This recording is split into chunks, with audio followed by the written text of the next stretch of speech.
أهلا وسهلا بكم في برنامج Explain، مجموعة من برامج التثقيف الصحي التي يقدمها معهد التثقيف الصحي الرائد في تعزيز الصحة التفاعلي.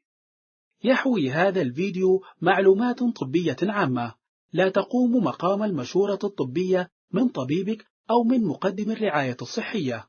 إذا كانت لديك أسئلة تتعلق بحالتك الصحية فيجب عليك مراجعة الطبيب أو مقدم الرعاية الصحية.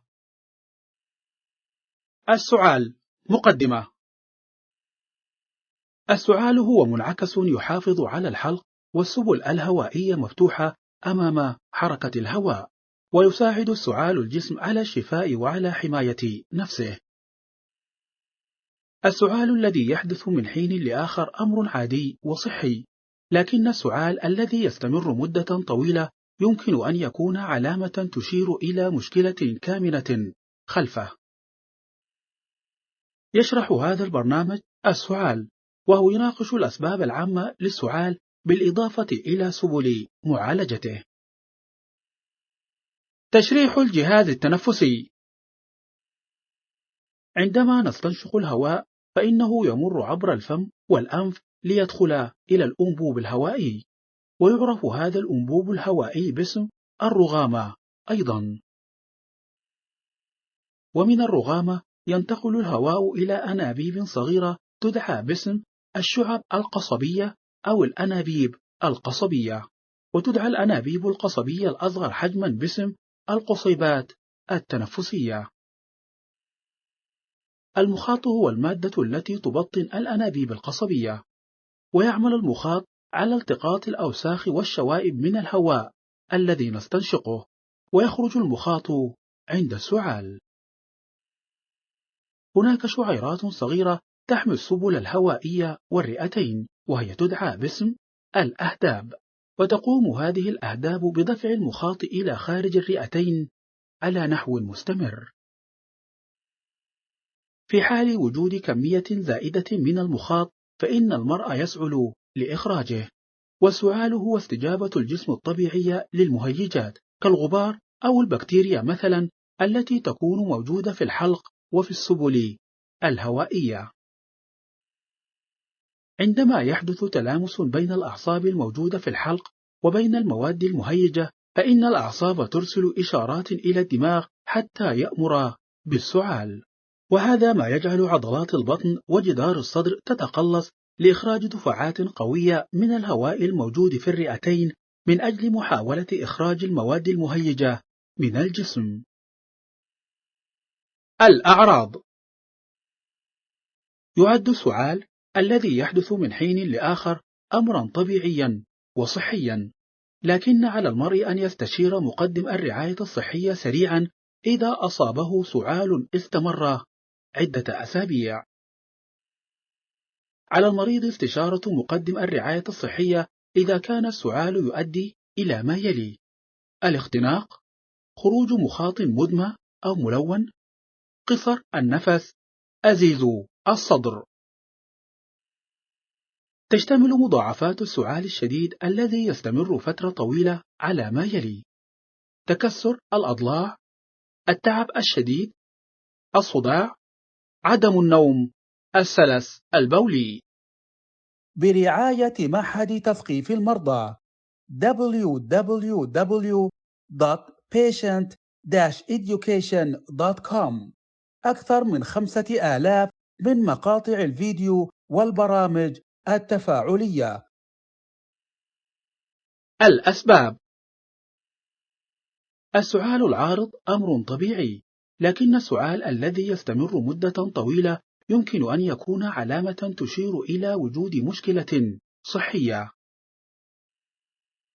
من الممكن أن يكون السعال مزمنا أو حادا، والسعال الحاد هو السعال الذي يبدأ على نحو مفاجئ ولا يستمر أكثر من أسبوعين أو 3 أسابيع. تشتمل الأسباب الشائعة للسعال الحاد على ما يلي: الاختناق، الزكام أو الإنفلونزا، استنشاق المهيجات، الالتهاب الرئوي، السعال الديكي أي الشاهوق. يستمر السعال المزمن أكثر من أسبوعين أو 3 أسابيع، وتشتمل أسباب السعال المزمن على ما يلي: حالات الحساسية، الربو، التهاب القصبات أو التهاب القصيبات، الداء الرئوي الانسدادي المزمن COPD، النفاخ. من الممكن أن يكون السعال المزمن ناتجا أيضا عن داء الجذر أو الارتجاع المعدي المريئي GERD، فشل القلب، سرطان الرئة. هناك أسباب أخرى للسعال المزمن، ومن هذه الأسباب الفيروس المخلوي التنفسي RSV، اضطرابات الحلق ومن بينها الخانوق مثلا، مرض السل.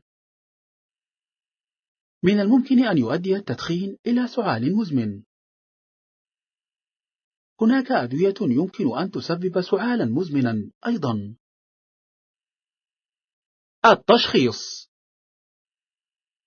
على المرء أن يستشير مقدم الرعاية الصحية إذا لم ينتهي السعال من تلقاء ذاته بعد عدة أسابيع، أو إذا كان يسبب أعراضا شديدة.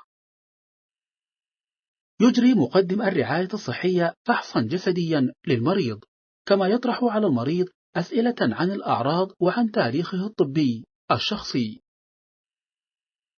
من الممكن أن يكون السعال ناتجا عن حالات مختلفة كثيرة، ومن أجل تشخيص سبب السعال يمكن أن يجري مقدم الرعاية الصحية بعض الفحوص، ومن هذه الفحوص تصوير الصدر أو الجيوب بالأشعة السينية، فحص وظيفة الرئة، فحص الحموضة وهو فحص يقيس مستوى الحمض في السائل الموجود في الحلق.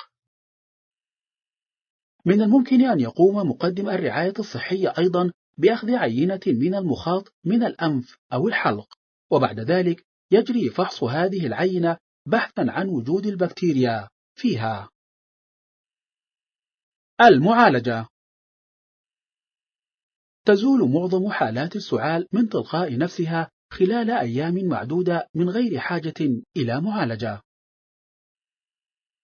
من أجل تخفيف السعال يمكن أن يمص المريض السكاكر الصلبة أو السكاكر الخاصة بالسعال، ومن الممكن أن يكون هذا مفيدا من أجل تخفيف السعال الجاف وتهدئة الحلق المتهيج.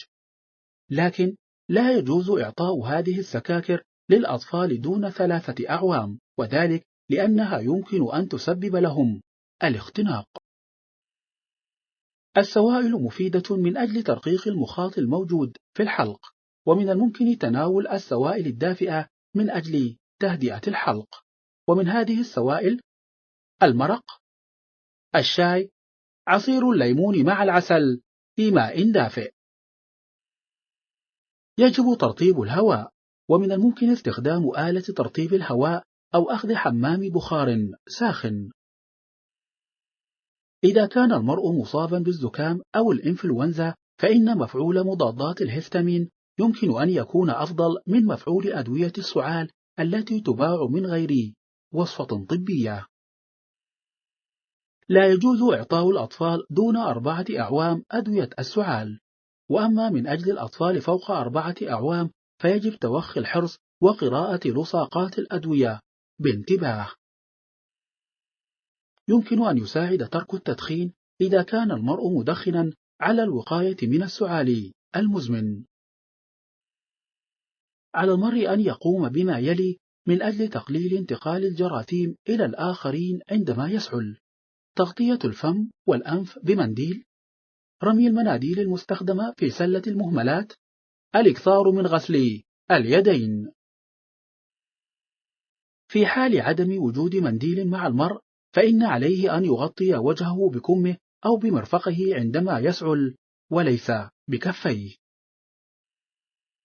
إذا كان السعال ناتجا عن حالة طبية أخرى فإن المعالجة تعتمد على هذه الحالة، وقد يصف مقدم الرعاية الصحية للمريض ما يلي: المضادات الحيوية، سكاكر طبية خاصة بالسعال. إذا أعجبك هذا الفيديو الرجاء الإعجاب والمشاركة. لمشاهدة فيديوهات مشابهة يرجى الاشتراك في القناة. الخلاصة: السعال هو منعكس يحافظ على الحلق والسبل الهوائية مفتوحة أمام حركة الهواء، وهو يساعد الجسم على الشفاء وعلى حماية نفسه. إن السعال الذي يحدث من حين لآخر أمر عادي وصحي، لكن السعال الذي يستمر مدة طويلة يمكن أن يكون علامة تشير إلى مشكلة كامنة خلفه. إن على المريض استشارة مقدم الرعاية الصحية إذا كان السعال يؤدي إلى ما يلي: الاختناق، خروج مخاط مدمى أو ملون، قصر النفس، أزيز الصدر. تشتمل مضاعفات السعال الشديد الذي يستمر فترة طويلة على ما يلي: تكسر الأضلاع، التعب الشديد، الصداع، عدم النوم، السلس البولي. من الممكن أن يكون السعال حادا أو مزمنا. يبدأ السعال الحاد على نحو مفاجئ ويستمر مدة لا تتجاوز أسبوعين أو 3 أسابيع عادة، وأما السعال المزمن فهو الذي يستمر أكثر من أسبوعين أو 3 أسابيع. على المرء أن يقوم بما يلي من أجل تقليل انتقال الجراثيم إلى الآخرين عندما يسعل: تغطية الفم والأنف بمنديل، رمي المناديل المستخدمة في سلة المهملات، الإكثار من غسل اليدين. تزول معظم حالات السعال من تلقاء نفسها خلال أيام معدودة من غير حاجة إلى معالجة. أما إذا كان السعال ناتجا عن حالة طبية أخرى فإن المعالجة تختلف باختلاف الحالة. شكرا لاستخدامكم برنامج Explain.